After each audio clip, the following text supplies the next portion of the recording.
Hello, I'm Ben Powell, one of the instructors for this course, Designing Effective Online Courses, and I'd like to share with you an example of a narrated slideshow so that you can see what these look like and how they might be useful to you in transitioning your class online.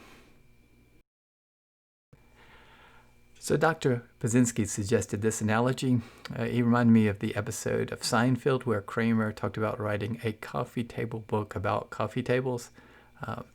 It's not an exact analogy, but what I'm doing here is I'm using a narrated PowerPoint to show you what narrated slideshows look like. So I'm using the thing to demonstrate the thing. Why use narrated slideshows? These can be an effective replacement for lecture. You may have lectures that you've prepared, you've given quite often, and you have a lot invested in those.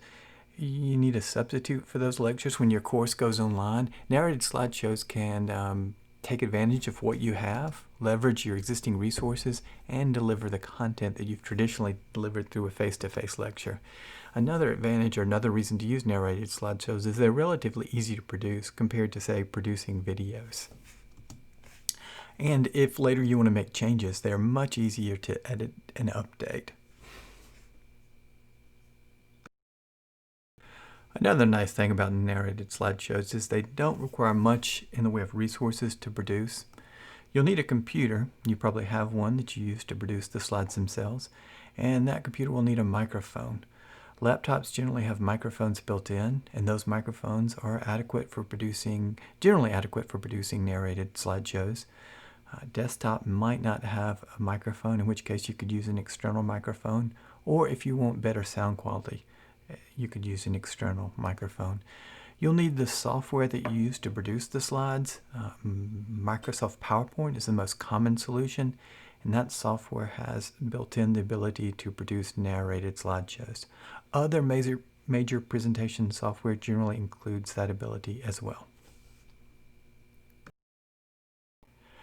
Narrating slides is relatively easy, and you can find instructions online. The companies that produce major presentation software products, such as Microsoft's PowerPoint, provide excellent online tutorials. There's also lots of very good YouTube how-to videos. The last thing I'd like to share with you is how to distribute your narrated slides to students. This is another advantage of narrated slideshows because it's relatively easy to share narrated slides with students. The easiest solution is simply to export your completed slideshow to a video file and then share that video file as you would any other video file. One solution would be to upload the video file to YouTube and then embed a link to the YouTube video within your LMS. When students click on that link, the video will stream. You can also do something similar with Google Drive. You can put a copy of the video file on your Google Drive and then embed a link within your LMS to that Google Drive file. When students click on that link in the LMS, the video will stream as it does with YouTube.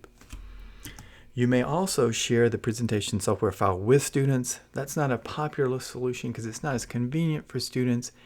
It requires them to have a copy of the presentation software that you used, and it also gives them the ability to modify your slideshow, which you may not want.